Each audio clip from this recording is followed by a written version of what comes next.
And then leading from within. One of the biggest parts of a leader is to lead from within. Usually when we speak about leadership, we speak on the outward aspect of it. Leading teams, leading projects, leading companies, but we don't really talk about leading from within. Because if we cannot lead ourselves, how can we lead others? So the leadership journey starts from within ourselves. And it starts by being authentic, by being wanting to lead. And the most important part of leading from within is being authentic and true to yourself. Leaders do not always do the things that will please everybody. Sometimes leaders will take positions or will have opinions that are not very popular, but they feel it's the right thing to do, so they stand by it and they stand by their opinion. So that's what leading from within means. It's basically having this passion, that will drive you to go wherever you want to go. It's having that integrity, authenticity, and credibility. So in order for you to start with yourself, you need to look really inside of yourself deeply and start thinking, what are my true strengths? Where is my strength? What is it that I enjoy more? Where is my passion? And it will take you a while to get to that. And then areas where you excel and where you believe and trust yourself, and also your weak points. When I started the business, I didn't know where to start. I didn't know what to do. I knew it's time for me to start my business, and my husband told me, you know what, just start. It will come to you. And I'm like, by when? He goes, just start. It will come to you. So the first thing when I started having international marketing and event planning.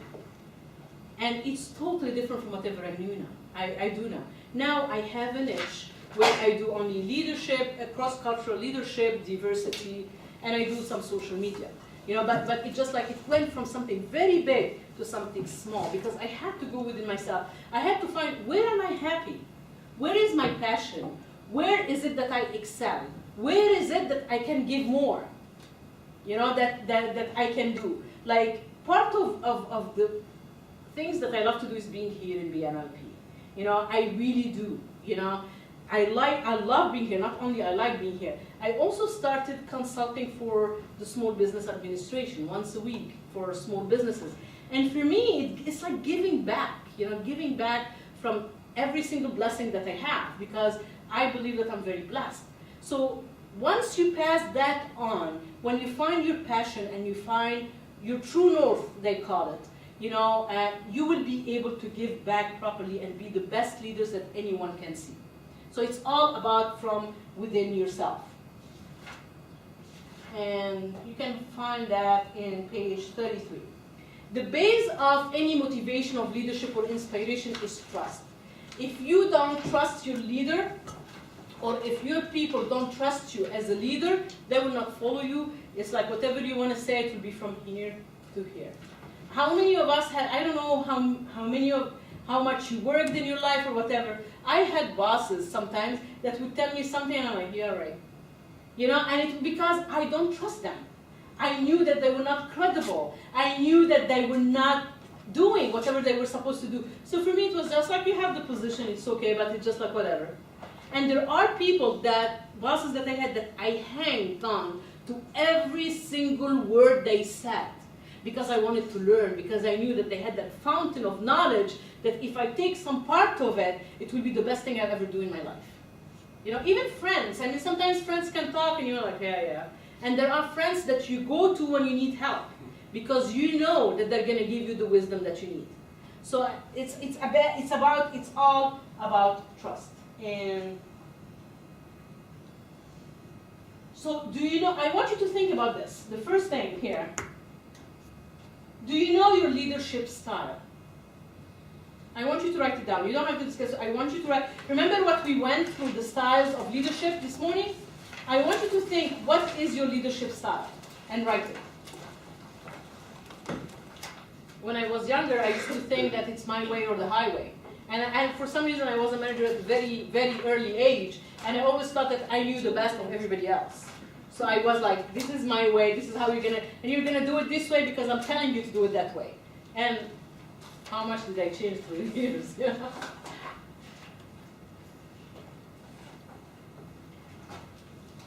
Okay, and then I want you to say on the same page, do you make the most of your talents?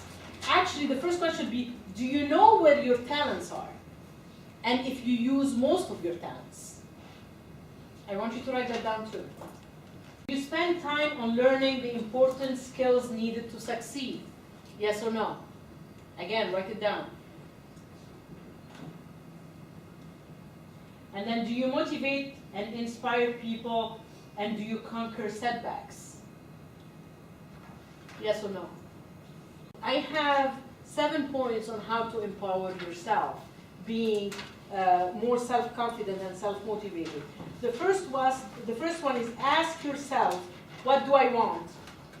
Keep asking yourself till you get a clear answer. Ask yourself what is stopping you from getting what you want. And this is important too. You need to start finding what is it. And I don't want excuse, and you don't have to tell me now. You know, I want you to think about that. I don't need excuses, because I hear people then, if I only had a master's degree, if I only had more money, if I only had this, and you know what? All this are just nothing in my book. Nothing. Because I know people that are very successful, that don't even, like Steve Jobs and Bill Gates, they're not even college graduates. I know people that started from scratch without money and now became millionaires and billionaires. So there is no real excuses in life unless we make the excuses for ourselves.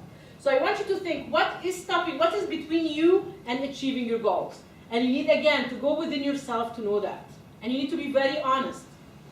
And you don't have to share that with me now, but I will expect you to share it with me at the end of the course. And then, believe in yourself, deal with your doubts and phobia, deal with your limiting beliefs, and challenge yourself. Always challenge yourself for a bigger step.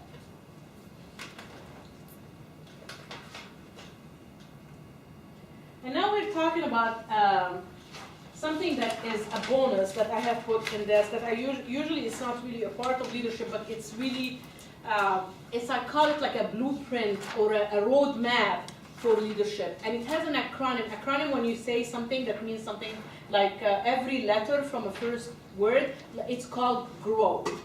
G-R-O-W. And GROW it's basically a model or a plan or a map that puts the leaders right on their path, the proper way to act properly.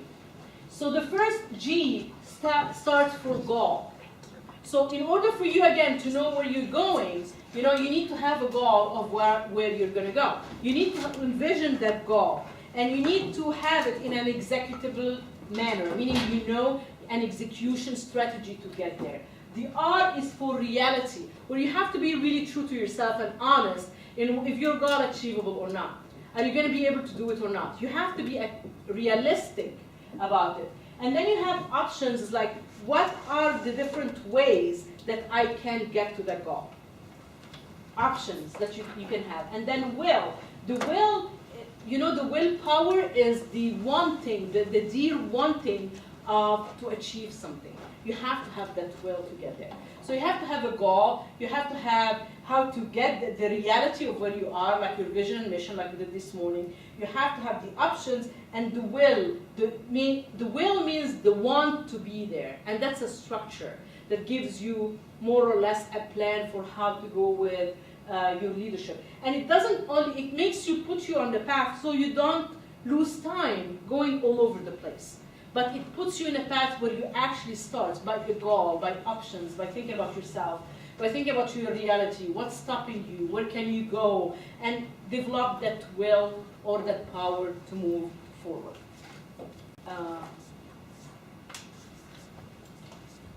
And then there are different things that appeal to leadership. The first one is the trust, a culture of trust. Again, we talked about trust a little bit earlier, that if I don't trust you as a leader, I will never follow you, and vice versa. If you are in my team and I don't trust you as being part of my team, and I feel that you're working against me, there is going to be a disconnect in that relationship between the leader and the followers. So trust is given differently in different cultures. So there are some cultures that trust people just because they are in an authority place, or they are older, or they are the head of a family. Like the Middle East, the Hispanic, and some of the Asian cultures respect the eldest or trust the eldest just because they're older. Here in the United States, we trust people because they prove they can be trusted. They have to prove to us that whatever they promise, they deliver. So they build that trust with us. So we need to think about the meaning of trust in different cultures. You know, so trust is the first step to exchange information, and trust is how you build communication and you resolve conflicts through. The second culture that we need to think about is respect.